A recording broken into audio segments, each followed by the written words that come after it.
Hello दोस्तों, नमस्कार। दिन भर की बड़ी खबर बिना देरी के आपको बताएंगे, जहां सबसे पहले बताएंगे चीन में शी जिनपिंग की विचारधारा अब स्कूली बच्चों पर भी थोपी जाएगी। दोस्तों बताएंगे कौन सा बड़ा कदम उठा रहा है जिनपिंग। तो वहीं एससीओ सम्मेलन में भाग लेने पाकिस्तान जाएंगे क्या प्रधानमंत्री, हाँ या ना? दोस्तों बताएंगे आपको। शहबाज सरकार ने आधिकारिक निमंत्रण अब भेज ही दिया। जी हाँ दोस्तों, ऑफिशियल इन्विटेशन भेजा गया प्रधानमंत्री मोदी जी को, जिसका इंतजार था वही हुआ। दोस्तों तो वही बताएंगे भारतीय परमाणु पनडुब्बी और घात का खौफ, चीन ने बंगाल की खाड़ी में उतार दी महाशक्तिशाली जासूसों की फौज। बताएंगे क्या है मामला। तो वहीं बांग्लादेश में प्रतिबंध हटते ही जमात इस्लामी के बदल गए सुर, हिंदू समुदाय को लेकर दे दिया ऐसा बयान। दोस्तों आप भी जानकर रह जाएंगे अचानक से हैरान, सारी जानकारियां बताएंगे। बस आप वीडियो के अंत तक बने रहेगा। और खबरों में आगे बढ़ने से पहले देश भारत का पुरजोर समर्थन करते हैं तो वीडियो को लाइक करके, चैनल को सब्सक्राइब करके, बेल आइकन दबा के कमेंट में जय हिंद कहना बिल्कुल मत भूलिएगा। तो बात करें पहली बड़ी खबर की, जहां चीन में शी जिनपिंग की विचारधारा अब स्कूली बच्चों पर भी थोपी जाएगी। 1962 के युद्ध का भी होगा जिक्र किताबों में। दोस्तों चीनी सरकार अब स्कूली बच्चों का दिमाग करेगी कंट्रोल, बदल दिया पूरा का पूरा पाठ्यक्रम। जिनपिंग का दर्शन, भारत चीन का युद्ध को अपने तरीके से चाइना बच्चों के सामने करेगा पेश। बता दें चीन के राष्ट्रपति जिनपिंग अपने देश के बच्चों को अपनी तरह बनाने जा रहे हैं। बच्चों को उनके स्कूल में ही कंट्रोल किया जाएगा। इसके लिए उनके पाठ्यक्रमों को बदला जा रहा है। साउथ चाइना मॉर्निंग पोस्ट की रिपोर्ट के मुताबिक चीन में अगले सप्ताह से शुरू होने वाले सेमेस्टर में स्कूली बच्चों को ये नई पुस्तकें दे दी जाएंगी। इन पुस्तकों में जिन विषयों पर जोर दिया गया है उनमें राष्ट्रपति जिनपिंग का राजनीतिक दर्शन और उनके विचारों को शामिल किया गया है। चीनी शिक्षा मंत्रालय के मुताबिक इस बार से पारंपरिक संस्कृति और राष्ट्रीय सुरक्षा पर भी जोर दिया जा रहा है। चीन में नागरिकों को 9 साल की अनिवार्य शिक्षा देने का नियम है। इनमें 6 साल की पढ़ाई प्राथमिक विद्यालय में और बाकी जूनियर हाई स्कूल में पढ़ाया जाता है। दोस्तों भारत के साथ हुए युद्ध को लेकर भी पढ़ाया जाएगा और आप समझ सकते हैं वो अपने हिसाब से इसको पेश करेगा, जिसमें भारत को ही कन्विक्ट बनते हुए दिखाया जाएगा। बता दें कि सीमा विवाद को लेकर भारत की चीन के साथ झड़प होती रहती है। 4 साल पहले भी दोनों देशों में तनाव बढ़ा था। तब से लेकर अब तक दोनों देशों ने सीमा पर अपने सैनिक तैनात किए हैं। अब भी दोनों देशों में तनाव की स्थिति। ऐसे में दोस्तों ये सबसे बड़ी खबर निकलकर सामने आई थी। तो वहीं आपको बता दें शहबाज शरीफ ने प्रधानमंत्री मोदी जी को भेजा ऑफिशियली निमंत्रण। एससीओ समिट के लिए पाकिस्तान बुलाया है। दोस्तों सबसे बड़ा सवाल एससीओ सम्मेलन में, क्या अब पाकिस्तान जाएंगे पीएम मोदी जी? शहबाज सरकार के इस आधिकारिक निमंत्रण को स्वीकार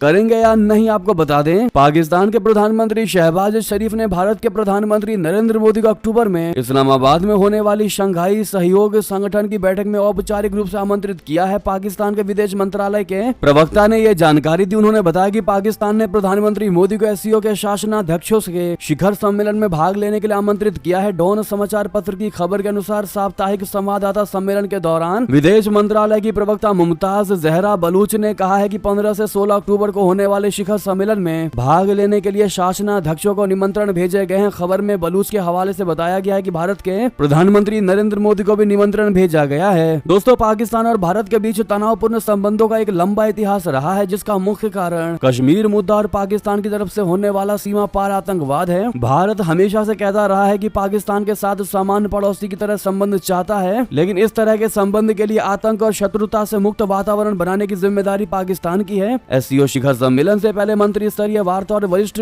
अधिकारियों की कई दौर की बैठकें होंगी, जिनमें एससीओ सदस्य देशों के बीच वित्तीय, आर्थिक, सामाजिक, सांस्कृतिक और मानवीय सहयोग पर ध्यान केंद्रित किया जाएगा। अब ऐसे में दोस्तों न ही पाकिस्तान अपनी हरकतों से बाज आएगा और न ही प्रधानमंत्री मोदी जी पाकिस्तान जाने की सोचेंगे। अगर पाकिस्तान अपने में बदलाव लाएगा दोस्तों, आतंकवाद को पूर्ण तरीके से खत्म करेगा और ये प्रॉमिस करता है, तो शायद भारत सोच भी सकता है वहां जाने की, लेकिन उम्मीद तो नहीं लगती। बहरहाल दोस्तों आपको क्या लगता है, क्या PM Modi ji SCO summit में भाग लेने के लिए पाकिस्तान जाएंगे, हाँ या ना में जवाब जरूर दीजिएगा दोस्तों। और जो कहते हैं बिल्कुल भी नहीं वो कारण बताइएगा। तो वहीं आपको बता दें भारतीय परमाणु पनडुब्बी परिघात का खौफ, चीन ने बंगाल की खाड़ी में उतार दी महाशक्तिशाली जासूसों की फौज। क्या है पूरा मामला आपको बता दें। भारत की दूसरी परमाणु ऊर्जा से 40 बैलिस्टिक मिसाइल पनडुब्बी आईएनएस अरिघात को कमीशन किया जा रहा है। आईएनएस अरिहंत श्रेणी की परमाणु पनडुब्बी है। इस परमाणु पनडुब्बी को रक्षा मंत्री राजनाथ सिंह जी विशाखापत्तनम में कमीशन कर रहे हैं। ऐसे में ये पनडुब्बी 6000 टन की है, जो हिंद प्रशांत क्षेत्र में लंबी दूरी तक गश्त लगाने में सक्षम है। इस पनडुब्बी को 750 किलोमीटर तक मार करने वाली परमाणु मिसाइल K-15 से लैस किया गया है। इस परमाणु पनडुब्बी की मदद से पाकिस्तान की राजधानी इस्लामाबाद से लेकर चीन के यूनान प्रांत तक आसानी से निशाना बनाया जा सकता है। दोस्तों भारत की इस परमाणु पनडुब्बी को देखकर चीन भी हरकत में आ गया है। चीन ने फटाफट से अपने तीनों जासूसी जहाजों को हिंद महासागर में उतार दिया है। ये महाशक्तिशाली चीनी जासूसी जहाज बंगाल की खाड़ी में उस इलाके में घूम रहे हैं जहां से विशाखापत्तनम पर आसानी से नजर रखी जा सकेगी। चीन का पहला जासूसी जहाज शियांग यांग होंग 3 इस समय विशाखापत्तनम और अंडमान निकोबार द्वीप समूह के बीच में मौजूद है और लगातार गश्त कर रहा है। वहीं दूसरा जासूसी जहाज हेई यांग शीयू 718 मलक्का स्ट्रेट के रास्ते हिंद महासागर में दाखिल हुआ है और ये अंडमान निकोबार के दूसरी ओर मौजूद है। चीन का तीसरा जासूसी जहाज BI 0996 इस समय श्रीलंका के पास से गश्त लगाकर इंडोनेशिया के पास हिंद महासागर में मौजूद है। चीन के ये तीनों ही जहाज अत्याधुनिक जासूसी उपकरणों से लैस है। तो दोस्तों वहीं आपको बता दें, इसी बीच समझौते की भी बड़ी खबर निकलकर सामने आ रही है। सीमा पर शांति कायम रखने का फैसला लिया है चीन और भारत ने। आपसी मतभेद दूर करने के लिए भारत और चीन ने कूटनीतिक वार्ता की है। दोस्तों भारत चीन सीमा विवाद दूर करने के लिए परामर्श और समन्वय के लिए कार्य तंत्र यानी WMCC बनाया गया है। इसकी 31वीं बैठक बीजिंग में हुई। इसमें भारत चीन सीमा के पश्चिमी क्षेत्र में वास्तविक नियंत्रण रेखा के गतिरोध को दूर करने के लिए दोनों देशों के प्रतिनिधियों ने मंथन किया। साथ ही भारत चीन के बीच सीमा विवाद दूर करने और लंबित मुद्दों का शीघ्र समाधान खोजने के लिए स्पष्ट, रचनात्मक और दूरदर्शी विचारों का आदान प्रदान भी किया है। तो वहीं बता दें, हिंदू हमारे भाई भारत से चाहते हैं अच्छे संबंध। जी हां, बांग्लादेश में प्रतिबंध हटते ही जमाते इस्लामी के बदले सुर। दोस्तों मोहम्मद यूनुस के नेतृत्व वाली बांग्लादेश की अंतरिम सरकार ने बुधवार को सबसे बड़ी इस्लामिक पार्टी जमात इस्लामी पर से बैन को हटा दिया। सरकार ने यह कहते हुए प्रतिबंध हटाया है कि जमात के खिलाफ आतंकवादी गतिविधियों में शामिल होने का कोई सबूत नहीं मिला है। इसके बाद भारत विरोधी बयानबाजी और पाकिस्तान समर्थक रुख के लिए मशहूर बांग्लादेश जमात इस्लामी के प्रमुख शफीकुर रहमान का बयान सामने आया, जिसमें उन्होंने कहा कि उनकी पार्टी भारत के साथ स्थिर संबंध चाहती है। हालांकि उन्होंने भारत को नसीहत भी दे डाली है। दोस्तों भारतीय मीडिया संवाददाता संघ बांग्लादेश के प्रतिनिधियों के साथ बैठक के दौरान उन्होंने एक पड़ोसी होने की अहमियत को स्वीकार किया। साथ ही शेख हसीना के कार्यकाल के दौरान जमात और नई दिल्ली के संबंधों में आई दरार के बावजूद भविष्य में दोनों पक्षों के बीच अधिक मजबूत संबंधों की उम्मीद जताई। बांग्लादेशी अखबार डेली मनाब जमीन से डॉक्टर शफीकुर ने कहा कि हम एक दूसरे के पड़ोसी है, पड़ोसियों को इच्छानुसार नहीं बदला जा सकता है और यह चीज ऐसी है जिसमें हम दोनों में से कोई भी इनकार नहीं कर सकता। उन्होंने ये भी कहा कि सहयोग को महत्व दिया जाना चाहिए। उन्होंने स्पष्ट किया कि जमात जानबूझकर भारत या किसी अन्य देश की आलोचना नहीं करती है। उन्होंने शांति और लोकतंत्र के प्रति जमात इस्लामी के समर्पण की पुष्टि करते हुए कहा कि पार्टी कभी भी विध्वंसकारी गतिविधियों में शामिल नहीं रही है और अगर इसका कोई सदस्य आतंकवाद में शामिल पाया जाता है तो वो देश से माफी मांगने को भी तैयार है। जी हाँ दोस्तों, और साथ में भारत को नसीहत भी दी है। शफीकुर रहमान ने अपने अन्य बयान में ये भी नसीहत दिया है कि भारत को उनके देश के मामलों में दखल नहीं देना चाहिए। जी हाँ, उन्होंने यहाँ तक कहा कि हम अल्पसंख्यक और बहुसंख्यक धारणा में विश्वास नहीं करते, हम एकता में विश्वास करते हैं। हम हिंदुओं को अल्पसंख्यक नहीं मानते। वे बांग्लादेश में हमारे भाई और मित्र हैं। हम अपने हिंदू भाइयों के साथ हैं और हम उनके साथ खड़े हैं। दोस्तों यानी अचानक से बिहेवियर चेंज होता नजर आया है इस जमात इस्लामी प्रमुख का। दोस्तों इस पर आपकी क्या राय है बताएगा जरूर। तो वही बता दें, यूनाइटेड किंगडम में हेट स्पीच के खिलाफ बड़ा एक्शन। पाकिस्तानियों द्वारा चलाई जा रही 24 मस्जिदों के खिलाफ जांच के दिए गए आदेश। जी हां, ब्रिटेन में हेट स्पीच यानी कि नफरती भाषण के बढ़ते मामलों के खिलाफ कड़ा रुख अपनाया गया है। गाजा पट्टी में चल रहे इजराइल हमास संघर्ष के बीच ब्रिटेन में यहूदियों के खिलाफ हेट स्पीच के मामले तेजी से बढ़े हैं। सरकार ने 24 मस्जिदों की जांच का आदेश दिया जिन पर गैर मुस्लिमों के खिलाफ नफरत फैलाने वाले फतवे जारी करने के आरोप लगे हैं। ये मस्जिदें प्रमुख रूप से लंदन, बर्मिंघम, लिवरपूल और मैनचेस्टर जैसे शहरों में स्थित है और इन्हें पाकिस्तानी मूल के लोग संचालित करते हैं। इन मस्जिदों पर आरोप है कि उन्होंने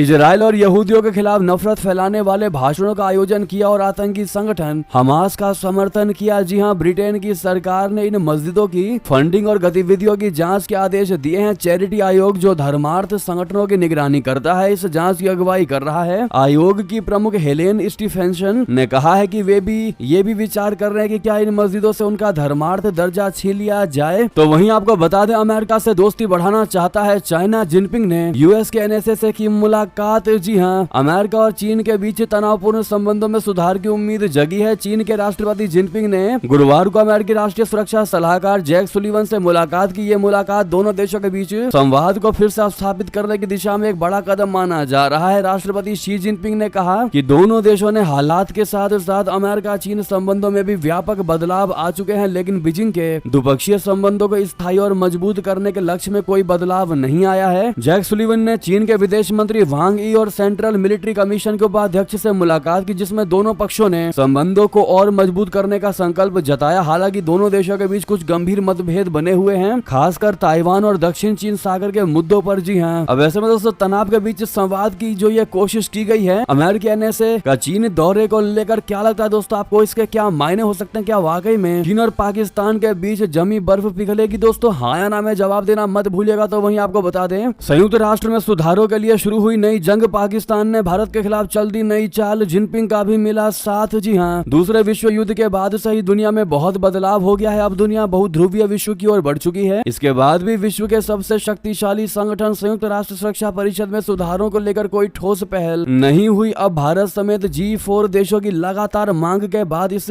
वैश्विक संगठन में करीब 80 साल बाद सुधारों की पहल शुरू होने जा रही है। संयुक्त राष्ट्र सुरक्षा परिषद में अभी अमेरिका, चीन, रशिया, फ्रांस और ब्रिटेन स्थायी सदस्य हैं। पश्चिम एशिया, अफ्रीका, लैटिन अमेरिका, दक्षिण एशिया समेत दुनिया के कई अहम हिस्सों का इस संगठन में कोई प्रतिनिधित्व नहीं है। इस संगठन अब एक बार फिर से सुधार की मांग को जोर दिया जा रहा है। सितंबर महीने में संयुक्त राष्ट्र मुख्यालय में आम सभा की वार्षिक बैठक होने जा रही है। सियरा लियोन के राष्ट्रपति जूलियस मादा बायो ने एक बार फिर से अफ्रीका के दावे को पुरजोर तरीके से उठा दिया है दोस्तों। तो वहीं बता दें, आसान नहीं होगा घाटी में इलेक्शन कमीशन को चुनाव करवाना। जम्मू कश्मीर में 54% से अधिक मतदान केंद्र संवेदनशील। जी हाँ, जम्मू कश्मीर में आर्टिकल 370 खत्म होने के बाद पहली बार विधानसभा चुनाव होने जा रहे हैं। चुनाव आयोग ने हाल ही में यहाँ चुनाव की तारीखों का ऐलान किया, जिसके बाद घाटी में चुनावी सरगर्मियां बढ़ गई हैं। जम्मू कश्मीर में आधे से ज्यादा मतदान केंद्र यानी 6000 से ज्यादा मतदान केंद्रों को संवेदनशील यानी सेंसिटिव के तौर पर चिन्हित किया गया है। 3 चरणों में होने वाले विधानसभा चुनावों के लिए 1000 सुरक्षा बल कंपनियां तैनात की जाएंगी। घाटी में तकरीबन 54% मतदान केंद्रों को संवेदनशील घोषित किया गया है, जिसमें से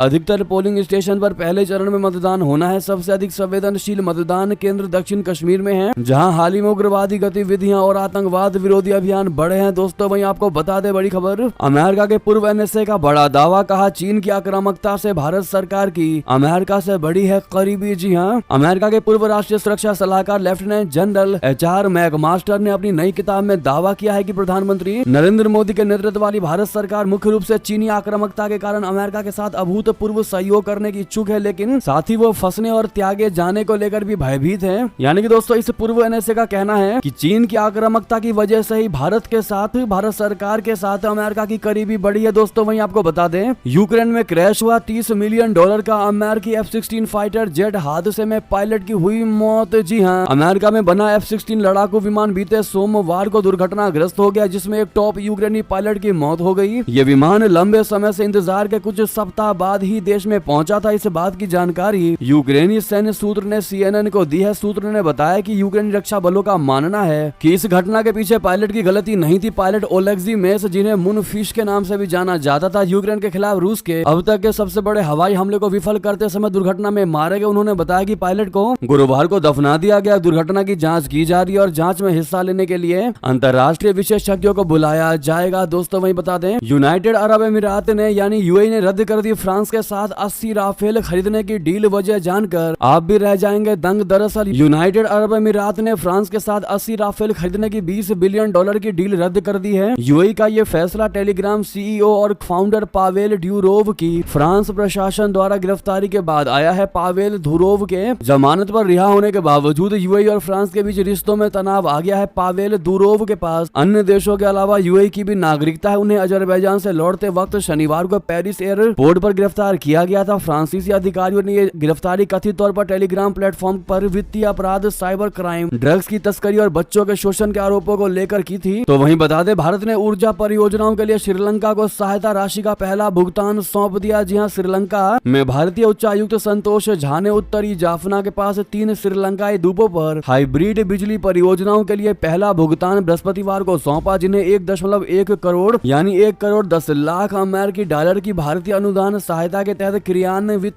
किया जा रहा है। डेल्फ्ट, नैना तीवु और अल-लाई तीवु द्वीपों में हाइब्रिड नवीनीकरणीय ऊर्जा प्रणाली स्थापित करने की परियोजनाएं भारतीय अनुदान सहायता के तहत क्रियान्वित की जा रही हैं। भारतीय उच्चायोग ने सोशल मीडिया मंच X पर एक पोस्ट में कहा है कि संयुक्त उच्चायुक्त संतोष झा ने डेल्फ्ट, नैना तीवु और अल-लाई तीवु द्वीप में हाइब्रिड ऊर्जा परियोजनाओं के लिए पहला भुगतान विद्युत और ऊर्जा मंत्रालय की सचिव डॉक्टर सुलक्षणा जयवर्धने और श्रीलंका सतत ऊर्जा प्राधिकरण के अध्यक्ष को सौंप दिया है। तो वहीं बता दें, खतरे में बांग्लादेश की धर्मनिरपेक्षता, पीस टीवी बंगला की वापसी से बड़ी चिंताएं। दोस्तों बांग्लादेश में चरमपंथी इस्लामिक प्रभावों की वापसी के बीच देश की धर्मनिरपेक्ष धर्मनिरपेक्षता पर बड़ा संकट मंडरा रहा है। विवादास्पद Islamic TV channel Peace TV Bangla की संभावित वापसी ने व्यापक चिंता पैदा कर दी है। भारतीय Islamic scholar doctor Zakir Naik, जो वर्तमान में मलेशिया में निर्वासित है, उसने हाल ही में घोषणा की है कि बांग्लादेश में चैनल के प्रसारण को फिर से शुरू करने के प्रयास चल रहे हैं। इससे देश में कट्टरपंथी विचारों की आशंका बढ़ गई है। आने वाले महीनों में बांग्लादेश के लिए महत्वपूर्ण समय होगा, क्योंकि देश धर्मनिरपेक्षता और बहुलवाद के प्रति अपनी प्रतिबद्धता को बनाए रखने की कोशिश कर रहा है। अब किए गए निर्णय बांग्लादेश के साथ साथ दक्षिण एशिया की स्थिरता और सुरक्षा पर भी महत्वपूर्ण प्रभाव डालेंगे। जी हाँ, तो वहीं बता दें, रक्षा संबंधित खुफिया जानकारी लीक मामले में एनआईए का सबसे बड़ा एक्शन। यूपी, बिहार समेत 7 राज्यों में की छापेमारी। दोस्तों, केंद्रीय जांच एजेंसी एनआईए ने पाकिस्तानी जासूसी गिरोह के जरिए रक्षा संबंधित गोपनीय जानकारी लीक होने के मामले में जांच के लिए 7 राज्यों में कई स्थानों पर छापेमारी की है। एक आधिकारिक बयान में ये जानकारी दी गई। इसमें बताया गया है कि एनआईए की टीम ने बुधवार को जिन परिसरों में छापे मारे वे उन संदिग्ध लोगों से जुड़े थे जिन्हें भारत में जासूसी गतिविधियां चलाने के लिए कथित तौर पर पाकिस्तान से धन प्राप्त हुआ था। एनआईए के बयान में कहा गया है कि पाकिस्तानी आईएसआई जासूसी गिरोह के जरिए रक्षा संबंधित खुफिया जानकारी लीक होने से जुड़े मामले में गुजरात, कर्नाटक, केरल, तेलंगाना, उत्तर प्रदेश, बिहार और हरियाणा में 16 स्थानों पर छापे मारे गए। तो वहीं आपको बता दें, चाइना के कर्ज जाल में डूबा मालदीव। राष्ट्रपति मुइजू ने विदेशी मदद के लिए फैलाए हाथ। जी हां, श्रीलंका की तरह चीन के ऋण जाल में फंस चुके मालदीव में आर्थिक संकट गहराता जा रहा है, जिससे देश की राजनीतिक स्थिरता और सामाजिक संतुलन पर खतरा मंडराने लगा है। राष्ट्रपति मोहम्मद मुइजू के कार्यकाल में देश का कर्ज लगातार बढ़ रहा है, विदेशी मुद्रा भंडार घट रहे हैं और विदेशी सहायता पर निर्भरता बढ़ती जा रही है, खास करके चाइना से। जी हां, मार्च 2024 तक मालदीव का कुल कर्ज 8.3 अरब अमेरिकी डॉलर तक पहुंच गया है, जो देश की जीडीपी का 110% है। दोस्तों, वहीं बता दें, परमाणु हथियार बनाने के करीब पहुंचा ईरान, बढ़ाया यूरेनियम संवर्धन। आईएईए ने किया है इसका सबसे बड़ा खुलासा। संयुक्त राष्ट्र की परमाणु निगरानी संस्था की एक गोपनीय रिपोर्ट में बृहस्पतिवार को कहा गया है कि अंतर्राष्ट्रीय आह्वान की अवहेलना करते हुए ईरान ने अपने समृद्ध यूरेनियम भंडार को अस्त्र श्रेणी स्तर तक लगभग पहुंचा दिया है। अंतर्राष्ट्रीय परमाणु ऊर्जा एजेंसी आईएईए की रिपोर्ट के अनुसार 17 अगस्त तक ईरान के पास 60% तक संवर्धित 164.7 किलोग्राम यूरेनियम था। मई में आईएईए की पिछली रिपोर्ट के बाद से ये 22.6 किलोग्राम की वृद्धि है। दोस्तों, वही बता दें, तीसरे विश्व युद्ध की धमकी क्यों दे रहा है रशिया, कहा आग से खेलना तुरंत बंद करे अमेरिका। जी हां, रशिया ने अमेरिका को तीसरे विश्व युद्ध की धमकी दे दी है। उसकी ये धमकी तब आई है जब पश्चिमी देश यूक्रेन को रूसी क्षेत्र में और अधिक हमले करने की अनुमति देने पर विचार कर रहे हैं। परमाणु हमलों की धमकी का जिक्र करते हुए रूसी विदेश मंत्री सर्गेई लावरोव ने कहा कि इस तरह के विचार आग से खेलने के समान हैं। तो वहीं रूस के पूर्व राष्ट्रपति और व्लादिमीर पुतिन के बेहद खास दिमित्री मेदवेदेव ने कहा कि रूस पश्चिम द्वारा सहायता प्राप्त अपनी धरती पर किसी भी हमले का जवाब देने के लिए परमाणु हथियारों की तैनाती का अभ्यास कर रहा है। उन्होंने आगे कहा कि कोई भी प्रतिक्रिया यूक्रेन तक सीमित नहीं होगी। जी हां, तो वही बता दें, बांग्लादेश में शेख हसीना संग 26 बड़े पत्रकारों और एक्स सुप्रीम कोर्ट के जज भी बुरे फंसे। दर्ज हुआ नरसंहार का केस। दोस्तों, बांग्लादेश की पूर्व प्रधानमंत्री शेख हसीना पर दर्ज होने वाले मुकदमों की लिस्ट लंबी होती जा रही है। अब उनके साथ साथ देश के कई नामी पत्रकारों पर भी नरसंहार का मामला दर्ज किया गया है। बांग्लादेश के एक वकील ने अंतर्राष्ट्रीय अपराध न्यायाधिकरण में अपदस्थ प्रधानमंत्री शेख हसीना और 26 वरिष्ठ पत्रकारों समेत कुल 52 व्यक्तियों पर नरसंहार का आरोप लगाते हुए मामला दर्ज कराया है। न्यायाधिकरण को की गई शिकायत में आरोप लगाया गया है कि जुलाई में सरकारी नौकरियों में कोटा प्रणाली को खत्म करने की मांग के साथ शुरू हुए भेदभाव विरोधी छात्र आंदोलन के दौरान मानवता के खिलाफ अपराध और नरसंहार में ये सभी आरोपी शामिल थे। वही बता दें, बीजेपी केंद्रीय चुनाव समिति की हुई अहम बैठक। हरियाणा चुनाव के लिए उम्मीदवारों के नामों पर हुआ मंथन। दोस्तों, भारतीय जनता पार्टी की केंद्रीय चुनाव समिति ने गुरुवार को नई दिल्ली में आगामी हरियाणा विधानसभा चुनाव के लिए उम्मीदवारों के नामों पर मंथन किया। इस महत्वपूर्ण बैठक में प्रधानमंत्री नरेंद्र मोदी, केंद्रीय गृह मंत्री अमित शाह जी, पार्टी अध्यक्ष जेपी नड्डा जी सहित केंद्रीय चुनाव समिति यानी कि सीईसी के अन्य सदस्य शामिल हुए। इस महत्वपूर्ण बैठक में हरियाणा के चुनावी प्रभार धर्मेंद्र प्रधान और सह प्रभारी विप्लव देव, प्रदेश प्रभारी सतीश पुनिया, मुख्यमंत्री नायब सिंह सैनी, प्रदेश अध्यक्ष मोहन लाल बडौली और अन्य वरिष्ठ नेता भी मौजूद रहे। सूत्रों के मुताबिक बैठक में हरियाणा की सभी 90 सीटों पर चर्चा हुई और 55 सीटों पर नाम भी तय किए जा चुके हैं। तो वहीं आपको बता दें, सीएम हेमंत बिश्व शर्मा ने फिर साधा निशाना। विपक्ष पर भड़के कहा, हिंदू विधायकों को बोलने भी नहीं देते हो। जी हां, असम के मुख्यमंत्री हेमंता बिश्व शर्मा ने बृहस्पतिवार को विपक्ष पर निशाना साधते हुए दावा किया है कि आजकल नई तरह की प्रवृत्ति विकसित हो गई है। राज्य के हिंदू विधायकों को सदन में बोलने भी नहीं दिया जाता। शर्मा ने विपक्ष से कहा कि कृपया इतने आक्रामक मत बनिए, हमारी जमीन चीन के बाद अब विधानसभा पर कब्जा करने की कोशिश न करें। असम भूमि एवं राजस्व विनिमयन विधेयक 2024 पर चर्चा के दौरान शर्मा ने अपनी पार्टी के विधायक भुवन पेगु के भाषण को बाधित करने के लिए भी विपक्षी सदस्यों की कड़ी आलोचना की। उन्होंने कहा कि मूलतः राज्य के निवासी हिंदू विधायकों को सदन में नहीं बोलने देने की एक नई प्रवृत्ति उत्पन्न हो गई है। ये एक खतरनाक प्रवृत्ति है, कृपया इतने आक्रामक ना हो। हमारी जमीन के बाद अब हमारे विधानसभा पर कब्जा करने की कोशिश ना करें। जी हाँ दोस्तों, वहीं आपको बता दें ये थी भी की सारी बड़ी खबरें। आपको हमारी खबर कैसी लगी? आशा करता हूँ बहुत अच्छी लगी होगी। थोड़ी बहुत लगी तो वीडियो को लाइक करके चैनल को सब्सक्राइब करके बेल आइकन दबा के कमेंट में जय हिंद कहना मत भूलिएगा और साथ में वीडियो को शेयर कर दीजिएगा दोस्तों व्हाट्सएप फेसबुक ट्विटर पर, ताकि हर कोई अपनी राय रख सके। मिलता अगली बड़ी खबर में। जय हिंद, जय भारत।